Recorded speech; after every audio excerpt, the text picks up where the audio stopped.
नमस्कार, मैं वीरेंद्र कुलश्रेष्ठ आपको एक नई सीरीज आरोग्य से संबंधित ला रहा हूं। इस बार पिछली बार मैंने आपको घुटने के दर्द, नी पेन के बारे में बताया। अभी मैं आपको back pain, lower back pain का संबंध में एक सीरीज शुरू कर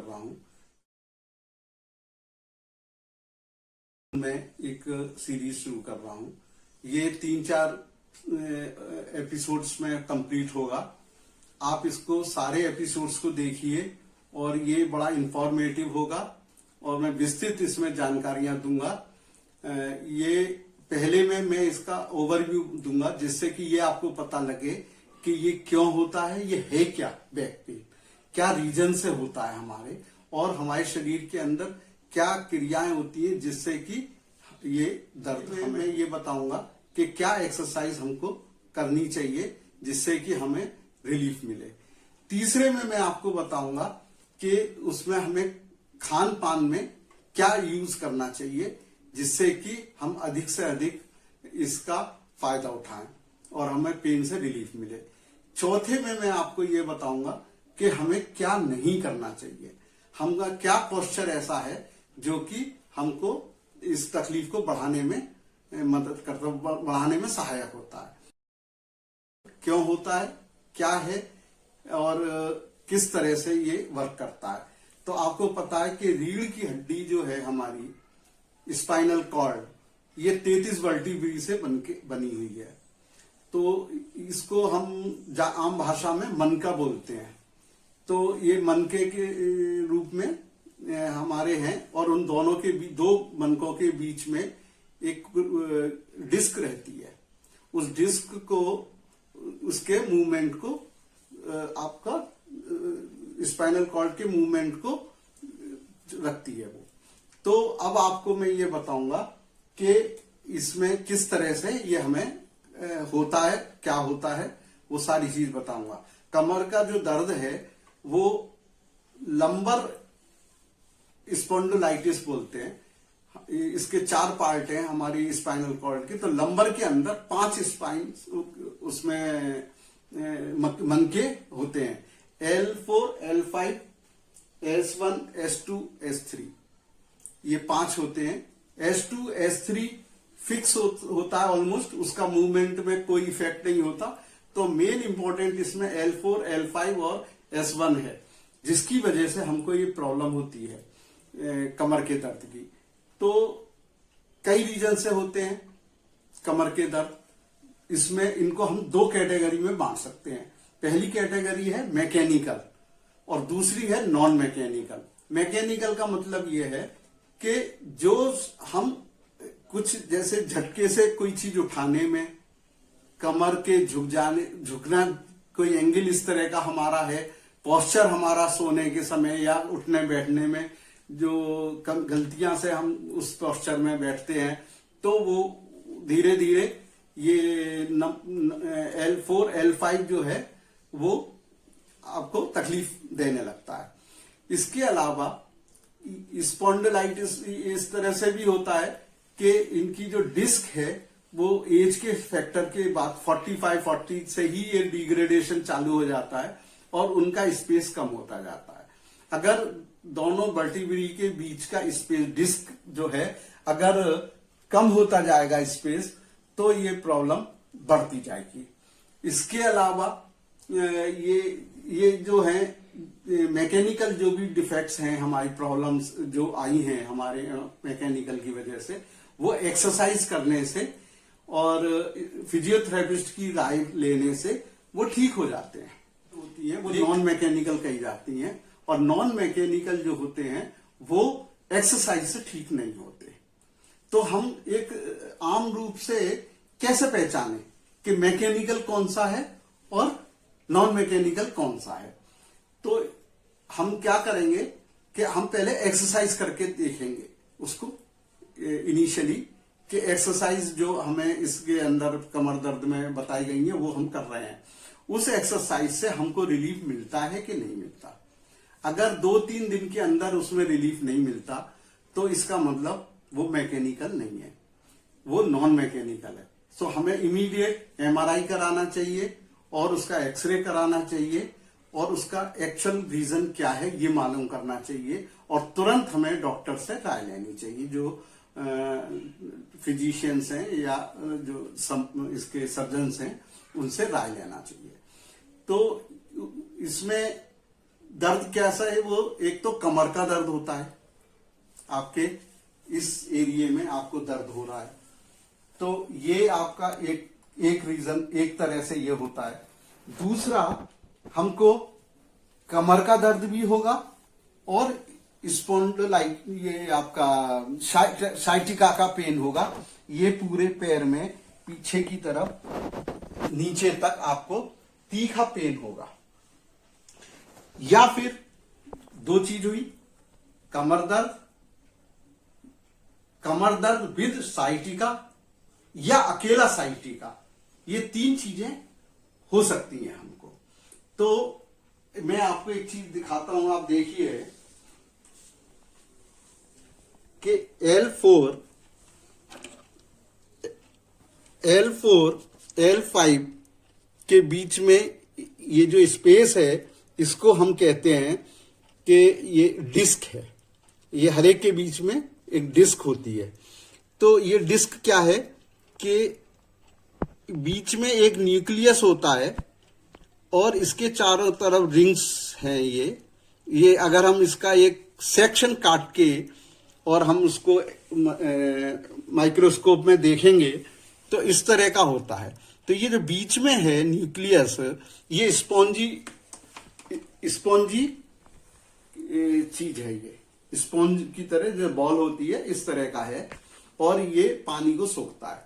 हमें ये भी ध्यान रखना है कि 80% हमारा डिस्क के अंदर पानी का कंटेंट होता है, तो ये बॉल उसको एब्जॉर्ब करके रखता है और यही हमें मेंटेन करता है सब उसके मूवमेंट को। कभी कभी क्या होता है कि हमने झटके से आगे को झुके, आगे इधर देखिए, ये जब झटके से आगे ये आगे की तरफ हम झुके हैं इधर, तो क्या होगा कि ये और ये नजदीक आ जाएंगे, इसकी ये दोनों सिरे नजदीक आए तो बॉल क्या थी, पीछे को पुश हो गई है, ये पीछे को पुश होगी। पीछे को पुश होने से क्या होगा कि ये या तो वापस आ जाए, तब तो ठीक है, वो तो नॉर्मल कोर्स में होता ही है। लेकिन अगर ये वापस नहीं आई है तो हमें इसे एक्सरसाइज करके वापस इस जगह पे जो अपनी पोजीशन है वहां लाना है, एक चीज। दूसरी चीज ऐसा भी हो सकता है कि इसके दबने से इसका पानी निकल जाए और पानी बाहर को इनके वर्टिब्री को तोड़ के भी आ सकता है या उसके साथ भी आ सकता है, इसके जो या रिंग्स हैं उसको। तो ये पानी हमें वापस लेना है, उस स्पंज के अंदर इस पानी को वापस लेना है। तो इसी को हम एक्सरसाइज के द्वारा करते हैं।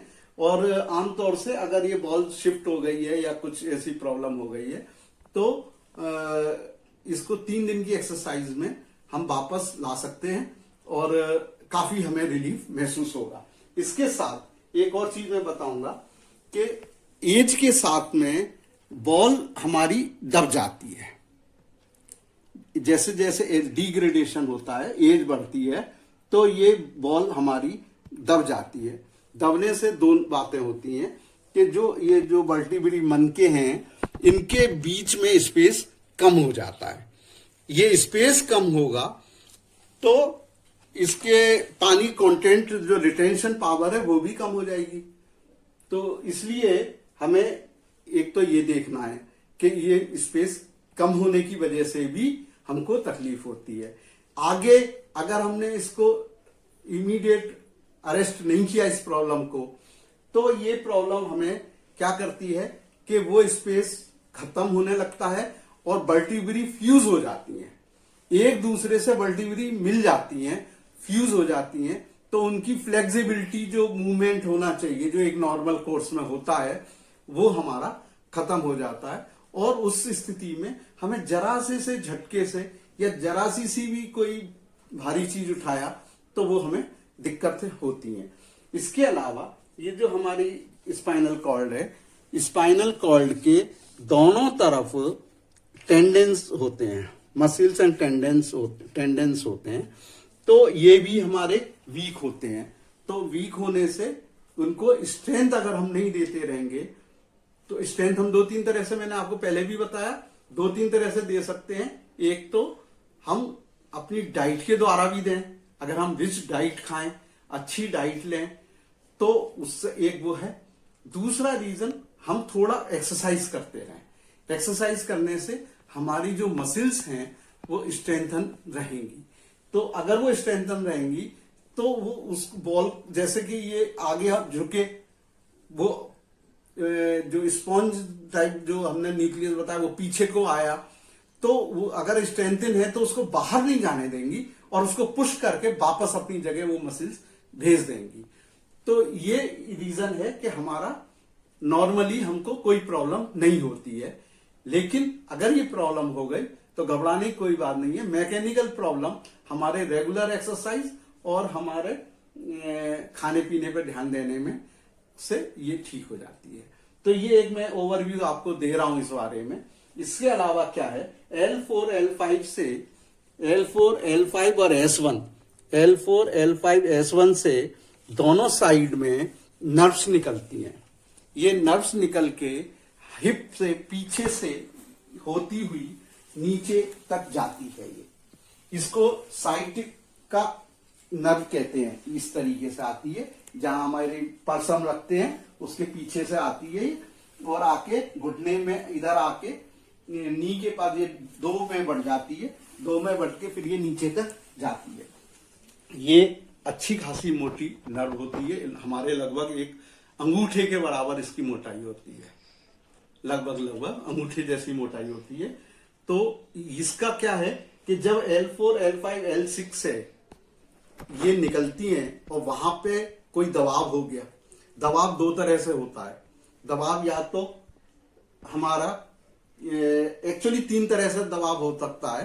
पहला तो यह है कि जो नर्व जिस उसमें एपर्चर में से होके निकल रही है, जो वर्टिब्री की के अंदर एक इस तरह से एक अपर्चर होता है, एक गोला होता है, उसके बीच में से ही निकलती है। तो कभी कभी क्या होता है, उसका रिंग का जो साइज है वो छोटा होने लगता है डिपोजिशंस की वजह से। उसमें कुछ डिपोजिशंस हो जाते हैं और वो साइज थोड़ा छोटा होता है और वो उस नर्व को दबाने लगता है। तो ये एक रीजन है। दूसरा, वर्टिब्री जो है एक दूसरे से के नजदीक आ गई, नजदीक आके एक साइड में दब रही हैं, वो फ्यूज होने का शुरू हो गई हैं। अगर वो फ्यूज होने को शुरू हो गई है तो भी हमारी नस को वो दबाएगा। जब वो दबाएं, प्रेस करेंगे, दबाव डालेगा उस पर, तो हमारे को ये साइटिका पेन होगा। तीसरी चीज क्या है, हमारी मसल्स, ये जो थाई मसल्स हैं इधर की, ये मसल्स या हिप मसल जो हैं, ये भी कभी कभी उसके ऐसे इस तरीके का होता है। मसल्स हमारे यहाँ वी शेप में इधर रहती है, यहाँ की थाई मसल्स जो हैं, और उसके बीच में से हमारी नर्व जाती है इस तरीके से। तो कभी कभी क्या होता है, ये किसी वजह से ये दब जाती है, यहाँ पे इनका एंगल कम हो जाता है मसल्स का। तो अगर मसल्स का एंगल कम हो जाएगा तो वहां भी हमको ये दबाते हैं उस नस को। जनरली इसको ध्यान नहीं देते हम लोग केवल L1 L4 L5 और S1 से निकलते समय कहां पे दब रही है इसको हम देखते हैं। MRI वगैरह करा के भी देखते हैं कि कहां पे दब रहे हैं, क्या रीजन है, क्यों ये पेन हो रहा है, लेकिन इस पे ध्यान नहीं देते। लेकिन ये भी एक रीजन है जो कि कभी कभी दिक्कत हमें करता है। उसमें कोई भी चीज दिखाई नहीं दे रही, उसके बावजूद साइटिका का पेन हो रहा है, इसका मतलब हमें ये भी ध्यान देना चाहिए। तो साइटिका का अकेला भी पेन हो सकता है, आपके कमर में कुछ भी नहीं है, केवल आपका या पर्स रखने, कंटिन्यूअस हैवी पर्स रखने से, हमारा ज्यादा बैठने से, या हमारे पोस्चर के अंदर कोई कमी है, तो उस समय में उसको मैं एक अलग सीरीज में दूंगा। आप मेरे इसको एंड तक देखिए, आप, बड़ा इंपॉर्टेंट है ये, तभी आप आगे की जो 3 आप देखेंगे वो भी आपको समझ में आएंगे। तो मैं उसमें ये बताऊंगा कि हम किस तरह से पोस्चर हमारे गलती होती है तो ये पेन हमको होता है। तो इन सारी बातों का हमें लगातार ध्यान देना है और इसको आप अगर रीजन आपको समझ में आ जाए, आपके दिमाग में एक पिक्चर ये बन जाए कि ये किस तरह से होते हैं ये पेन, अगर वो चीज क्लियर है तो हम इसका ट्रीटमेंट भी उसी हिसाब से कर सकते हैं। अगर हमको चीज ही क्लियर नहीं होगी तो हम कैसे करेंगे? तो हमारा ये समझना बड़ा इंपॉर्टेंट है, ये क्यों होता है, ये है क्या। इसीलिए मैंने आपको ये आज का जो वीडियो बनाया ये इसी रीजन से बनाया है। Thank you. आप इसको ध्यान से आपने देखा, उसके लिए बहुत बहुत, आपने शुरू से अंत तक देखा, बहुत बहुत धन्यवाद आपका।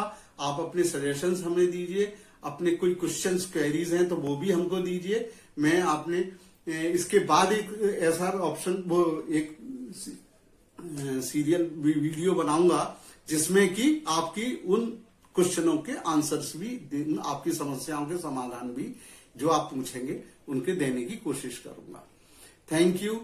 आप अपना बहुत अच्छे से ध्यान रखिए और मेरे इस चैनल को आप सब्सक्राइब करिए। जब आप सब्सक्राइब का बटन दबाएंगे, वो लाल वाले लाइन से लिखा हुआ है सब्सक्राइब, जब आप उसको दबाएंगे तो वहां एक बेल आएगी। बेल को आप अगर प्रेस कर देंगे, वहां टिक करेंगे उस पर, तो आपको नोटिफिकेशन आएगा। मेरे जो भी वीडियो आते रहेंगे उसका आपको नोटिफिकेशन मिलता रहेगा। तो ये आप उसको आप करिए और अपने सजेशंस मुझे दीजिए, जो कि मुझे अपने वीडियोस की क्वालिटी को और इम्प्रूव करने में सहायक होगा। Thank you very much. Take care, ठीक रहिए, खुश रहिए। नमस्कार।